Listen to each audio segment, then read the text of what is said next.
chicos y bienvenidos un día más a mi canal. Hoy os traigo un contenido bastante diferente a lo que estáis acostumbrados a ver en mi canal, que son bromas, un poco más de mi día a día. Y os traigo un vídeo bastante diferente que es algo más de misterio, enseñaros un poco más el lado oscuro de algunas historias y demás. Así que si os gustan las cosas misteriosas, las cosas paranormales, espero que apoyéis muchísimo estos vídeos, porque la verdad es que son los vídeos que he querido hacer siempre, lo que más me gusta. Y espero que a vosotros también os guste muchísimo y lo disfrutéis conmigo la historia que os traigo hoy. Una mañana del 30 de noviembre de 1984 hubo un descubrimiento en la Universidad de Filadelfia terrorífico. Se encontró el cuerpo de una chica en la escalera de la universidad con una chaqueta gris, estaba toda magullada, tenía arañazos por toda la cara, pero lo que más resaltaba de esta chica era que había sido estrangulada. Llevaba todo el cuello lleno de moretones, llevaba toda la cara con cortes, y algo que resaltaba también de este asesinato, de este accidente, era que la chica no había sido agredida porque estaba completamente vestida, pero lo que más resaltaba de todo esto era que esa chica no llevaba ni zapatos ni calcetines. Estuvieron buscando sus pertenencias por los alrededores, pero no se encontró ni bolso, ni mochila, ni ninguna identificación suya. No se supo nada de quién era esta chica hasta que un chico apareció corriendo en la escena del crimen, apareció asustado, apareció llorando, apareció agobiado, gritando que esa era su novia, que por favor le dejasen pasar a verla. Entonces los policías empezaron a sospechar muchísimo porque el chico apareció de la nada diciendo que esa era su novia cuando el cuerpo estaba totalmente tapado y él no sabía que esa era su novia. ¿Cómo ese chico sabía que esa era su novia si el cuerpo no se veía? Cogieron al chico y lo interrogaron fuera de la escena del crimen. El chico que entró a la escena del crimen era el novio de la chica que habían asesinado, entonces pasó a ser el primer sospechoso. El sospechoso novio de la chica se llamaba Kurt. Kurt confesó a los policías la identidad de la chica asesinada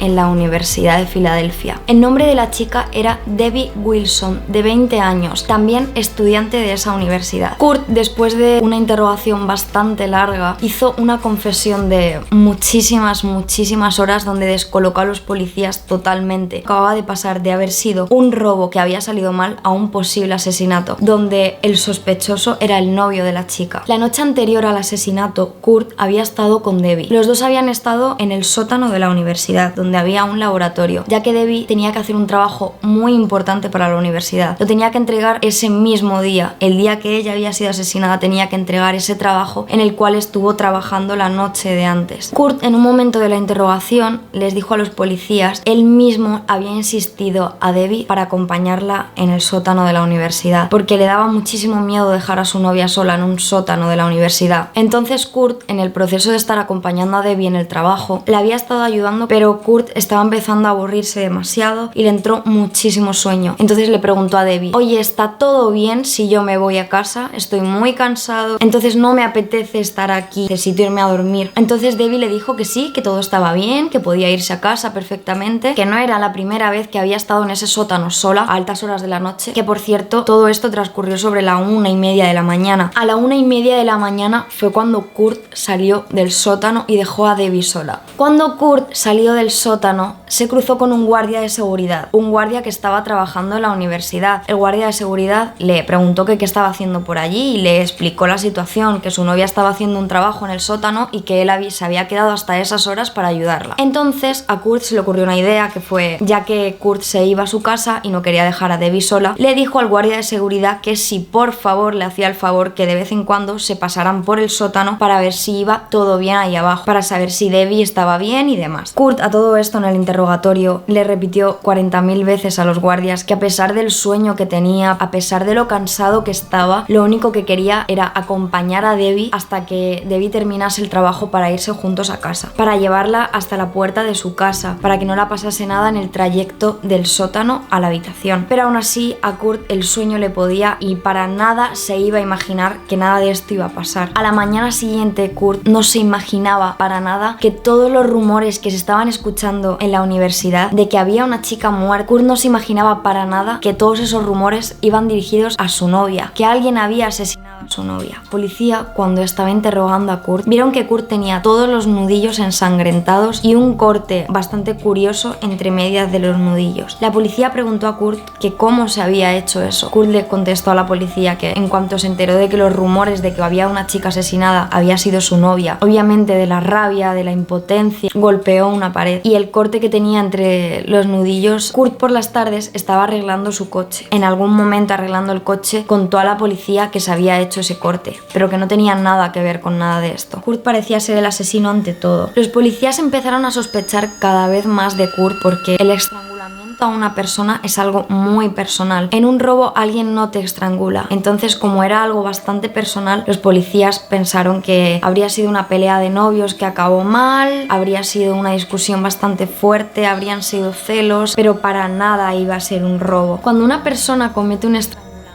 tiene que estar cara a cara con esa persona, tiene que haber muchísima rabia, tiene que haber muchísimo odio. Algo que también pasó a ser muy sospechoso fue que la víctima estaba tapada con una chaqueta, estaba completamente tapada. Eso es síntoma de arrepentimiento, por eso arropan a la víctima, para sentirse un poco menos culpable de lo que acaban de hacer. Una vez terminó el interrogatorio a Kurt, los policías le mandaron a su habitación y le dijeron que cuando supiesen algo más de la investigación que le irían avisando, a pesar de que los policías creyesen que él era el principal sospechoso. Los investigadores dirigieron toda la atención al lugar de los hechos, donde se había visto a Debbie por última vez con vida, el laboratorio del sótano de la universidad. Cuando empezaron a investigar en el laboratorio, lo primero que se dieron cuenta fue que Debbie había iniciado sesión en uno de los ordenadores del laboratorio. Fue muy raro porque Debbie nunca cerró sesión en ese ordenador y el cursor de su ratón se quedó en medio de la pantalla a mitad de escribir una frase, como si no hubiese podido terminar de escribir esa frase, como si su asesino la hubiese sorprendido por la espalda. Cuando los policías siguieron investigando en los laboratorios, encontraron 2 cables de extensión al lado del ordenador que Debbie estaba usando. Habían sido las armas homicidas. Habían encontrado los cables con los que Debbie había sido estrangulada.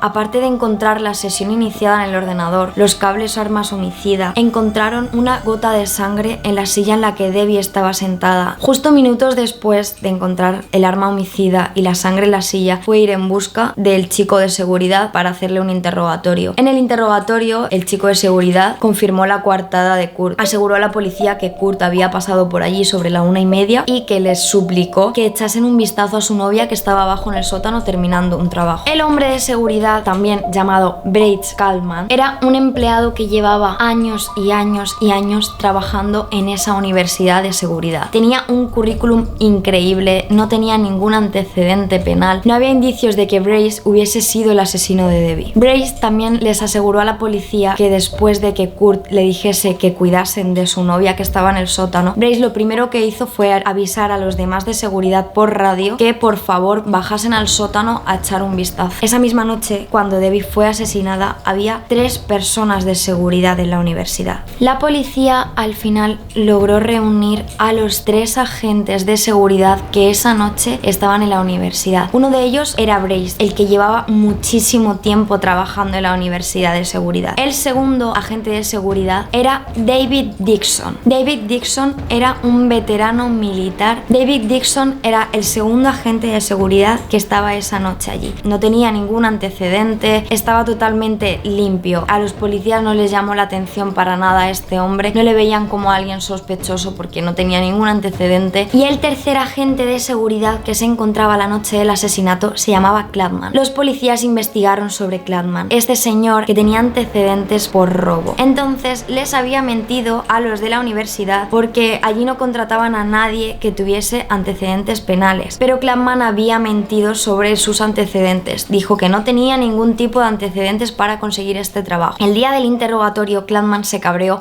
muchísimo, estaba frustrado, estaba cabreado, no le estaba gustando nada esa situación porque le estaban juzgando de un posible asesinato. Y con todo el cabreo que tenía Cladman, le dijo a los policías que no iba a someterse al detector de mentiras, que él no había hecho nada y que si no le querían creer, que no le creyesen, pero que él no tenía absolutamente nada que ver. Y a estas alturas de la investigación, los policías por fin recibieron las pruebas de la mancha de sangre que encontraron en la silla de Debbie. Pero aquí es donde toda la investigación se viene totalmente abajo, cuando la prueba de mancha de sangre que se encontró detrás de la silla de Debbie era cero negativo. Hicieron a todos los sospechosos una prueba analítica de sangre. Ninguno coincidía con la mancha de sangre de Debbie y era lo único que tenían los policías, era la única prueba que tenían los policías. Esa mancha de sangre era del asesino de Debbie. Los policías no tenían pruebas incriminatorias, los policías no tenían pruebas de ningún tipo, los policías no tenían a nadie a quien arrestar, no tenían ningún solo sospechoso. Así que en 1985 el caso se cerró. Acabaron con el caso porque era imposible, no sabían por dónde cogerlo y no sabían cómo avanzar. Luego en la primavera de 1992 el caso se reabrió, pero este caso ya no lo llevaban los policías de Filadelfia, se trasladó a un escuadrón, a otras personas totalmente diferentes, a otros policías totalmente diferentes, donde quisieron reabrir el caso otra vez para empezar por todos los pequeños detalles que los policías de Filadelfia se habían pasado, como que los vigilantes de seguridad juraron y perjuraron que a las 2:15 de la mañana bajaron a los laboratorios a ver si Debbie estaba bien, pero como escucharon la impresora a las 2:15 de la mañana, decidieron no entrar al laboratorio a ver si Debbie estaba bien. Al haber escuchado la impresora, se imaginaron que Debbie estaría bien, que seguiría trabajando y no quisieron entrar a molestarla. Pero los nuevos investigadores que llevaban este caso descubrieron que las impresoras de los laboratorios a las 10:15 dejan de funcionar. Entonces este pequeño detalle que se les había pasado a los policías de Filadelfia antes de reabrir el caso fue algo muy importante para el caso reabierto, porque todo esto había hecho otra vez que los principales sospechosos volviesen a ser sospechosos otra vez. Entonces lo segundo que hicieron al reabrir este caso fue volver a investigar a ese militar sin antecedentes, a ese veterano militar sin antecedentes. Rebuscando y rebuscando se dieron cuenta de algo. Este militar sin antecedentes, que le habían considerado como no sospechoso, después de tantos años pasó a ser de no sospechoso al principal sospechoso muchísimos años después. En 1979, el militar en sus primeros años de servicio se había metido en problemas por robarle a otro soldado compañero suyo unas Reebok blancas exactamente iguales que las que le faltaban a Debbie el día de su muerte. Y sus 4 esposas anteriores confirmaron que lo dejaron con él porque desde que empezaron con él todas sus zapatillas blancas desaparecían. Y el militar nunca le dijo a las novias que había sido él el que había robado las zapatillas. Sus exmujeres también contaban que él tenía un fetiche con los pies, que él las suplicaba lavarle los pies y ellas no querían, por eso cortaron totalmente la relación con el militar. Después de escuchar los argumentos de las exmujeres de David Dixon, la policía rápidamente entró en el apartamento de David Dixon y lo que encontraron en su apartamento fue totalmente terrible. Encontraron un armario lleno de deportivas exactamente iguales, blancas, todas deportivas de mujer, usadas, metidas en bolsas de plástico como trofeos. También encontraron un montón de bolsas con calcetines totalmente selladas en el armario, calcetines usados de chicas. Cuando investigaron todas y cada una de las zapatillas, de los calcetines, al final encontraron los zapatos y los calcetines de Debbie. Finalmente, David Dixon fue el asesino de Debbie. Aunque David Dixon, después de todos los interrogatorios a los que se sometió cuando encontraron las pruebas en su casa que le incriminaban al asesinato de Debbie, nunca confirmó que él hubiese asesinado a Debbie. Aunque todas las pruebas llevasen a David Dixon, él siempre se consideró inocente. Fue entonces cuando David Dixon entró a la cárcel al segundo día, empezó a alardear de cómo había matado a Debbie con su compañero de celda. Su compañero de celda, según escuchó todo esto, fue corriendo a contárselo a la policía y fue sentenciado a cadena perpetua. Espero que os haya gustado muchísimo este vídeo, y si os ha gustado quiero que me comentéis qué más historias queréis que pueda contar, qué más os interesaría, si algo más paranormal, algo más misterioso, algo más oscuro, más de miedo. Quiero que me lo digáis por los comentarios si os ha gustado, y espero que sí, porque a mí me gusta muchísimo. Y nos vemos en el siguiente vídeo.